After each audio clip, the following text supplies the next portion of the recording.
बॉलीवुड की दुनिया में परिवार और रिश्तों की कहानी अक्सर फिल्मी कहानी से ज्यादा ड्रामेटिक होती है। यहाँ स्टार्स की जिंदगी चमक धमक से भरी लगती है, लेकिन पर्दे के पीछे कई बार दर्द, अफवाहें और भावनाओं का तूफान छुपा होता है। ठीक ऐसी एक कहानी धर्मेंद्र की फैमिली की है, जहाँ एक तरफ ही मैन धर्मेंद्र जी की मौत ने सबको सदमे में डाल दिया, वहीं उनके दोनों पत्नी और बच्चों के रिश्तों पर लोगों की नजरें टिकी रही। और अब धर्मेंद्र जी की दूसरी पत्नी और ड्रीम गर्ल हेमा मालिनी ने अपने सौतेले बेटों सनी देओल और बॉबी देओल के साथ रिश्ते पर खुलकर बात की है।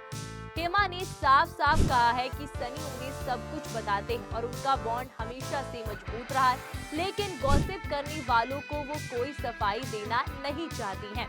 तो सबसे पहले आपको बता दें कि बॉलीवुड के दिग्गज अभिनेता धर्मेंद्र जी का निधन 24 नवंबर 2025 को हो गया था। 89 साल की उम्र में उन्होंने दुनिया को अलविदा कह दिया और पिछले काफी समय से वो उम्र संबंधी बीमारियों से जूझ रहे थे। उनकी मौत के बाद से ही फैमिली डायनेमिक्स पर चर्चा जोरों पर हो गई थी। सनी देओल और हेमा मालिनी ने अपने अपने परिवार के साथ अलग अलग प्रेयर मीट्स रखी थी, जिस पर लोगों ने खूब सवाल उठाए। सनी के परिवार ने हरिद्वार में धर्मेंद्र जी की अस्थियां विसर्जित की और वीडियो में सनी मीडिया पर भड़कते भी दिखे थे। वहीं हेमा ने अपनी बेटियों ईशा देओल, अहाना देओल के साथ अलग से प्रार्थना सभा का आयोजन किया था। अब हेमा मालिनी ने एक ताजा इंटरव्यू में इन सब पर दो टूक जवाब दिया है। उन्होंने सनी देओल और बॉबी देओल के साथ अपने रिश्ते के बारे में बात की और कहा कि सनी जो भी करता है मुझे सब कुछ बताता है। हमारे रिश्ते हमेशा से ही बहुत अच्छे और सौहार्दपूर्ण रहे, आज भी बहुत अच्छे रिश्ते हैं। मुझे नहीं पता कि लोग ऐसा क्यों सोचते हैं कि हमारे बीच कुछ सही नहीं है। ये ऐसा इसलिए है क्योंकि वो गॉसिप करना चाहते हैं। हेमा ने आगे कहा कि मैं उन लोगों को जवाब क्यों दूं? क्या उनको सफाई देना मेरे लिए जरूरी है?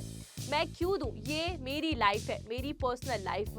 हमारी पर्सनल लाइफ, हम वाकई बहुत खुश हैं और एक दूसरे के बहुत करीब हैं। बस मुझे इस बारे में और कुछ नहीं कहना। मुझे नहीं पता कि लोग क्या कहानियां बना रहे हैं। बुरा लगता है कि लोग दूसरों के दुख का इस्तेमाल करके कुछ आर्टिकल्स लिख देते हैं, इसीलिए मैं जवाब नहीं देती हूँ। ये खुलासा हेमा की तरफ से आया है। जब धर्मेंद्र जी की मौत के बाद से लोग उनके परिवार के रिश्तों पर तरह तरह की अफवाह फैला रहे थे, लेकिन हेमा ने साफ कर दिया कि उनका बॉन्ड मजबूत है और वो गॉसिप को तवज्जो नहीं देती हैं। इसके अलावा हेमा ने धर्मेंद्र जी की आखिरी फिल्म 21 के बारे में भी बताया। उन्होंने बताया कि उन्होंने अभी तक ये फिल्म क्यों नहीं देखी। इसकी वजह उन्होंने बता दी है। जब ये रिलीज हुई थी तो उस समय मैं मथुरा में आई थी और मथुरा में थी, मौजूद थी। मुझे यहाँ कुछ काम करना था। साथ ही इस फिल्म को अभी मैं देख नहीं सकती क्योंकि मेरे लिए ये बहुत ही इमोशनल कर देने वाला पल होगा।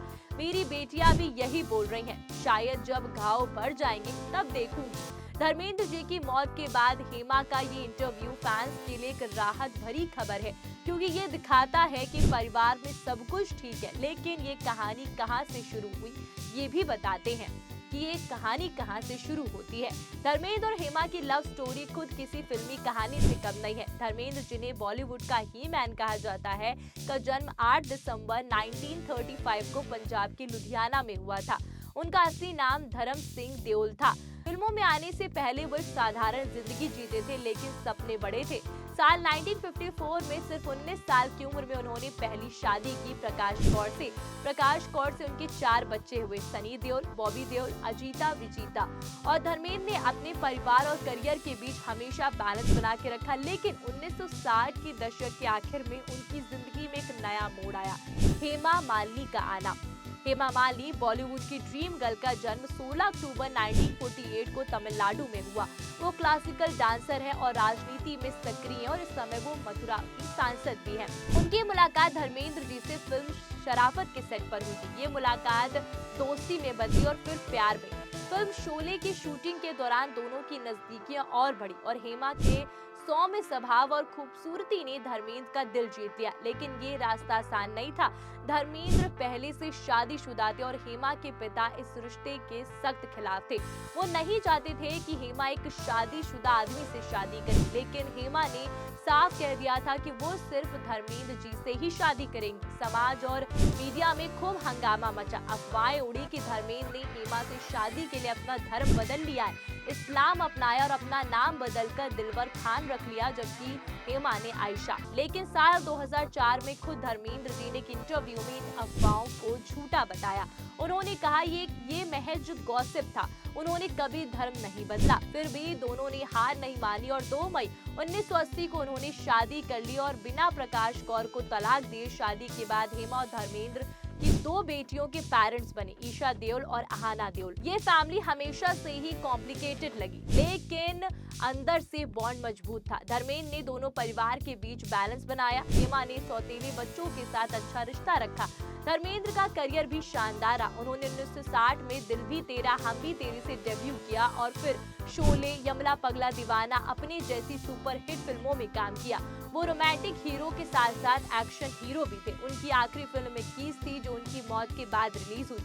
हेमा ने भी सीता और गीता, शोले, ड्रीम गर्ल जैसी फिल्मों से स्टारडम हासिल किया। राजनीति में वो सक्रिय है और मथुरा की सांसद है। पर्सनल लाइफ में धर्मेंद्र का दिल कई बार धड़का, बचपन से प्यार से लेकर हेमा मालिनी तक, लेकिन उनकी लव स्टोरी अमर हो गई। आज हेमा मालिनी अकेली है, लेकिन परिवार का सपोर्ट है। सनी देओल जो खुद एक बहुत बड़े स्टार है, घायल, गदर जैसी फिल्मों से मशहूर और हेमा से करीब है। बॉबी देओल भी एनिमल जैसी हालिया हिट से वापसी कर चुके और हेमा का ये इंटरव्यू बताता है कि दुख के समय भी परिवार एकजुट है और गॉसिप भले ही चले, लेकिन रिश्ते मजबूत हैं।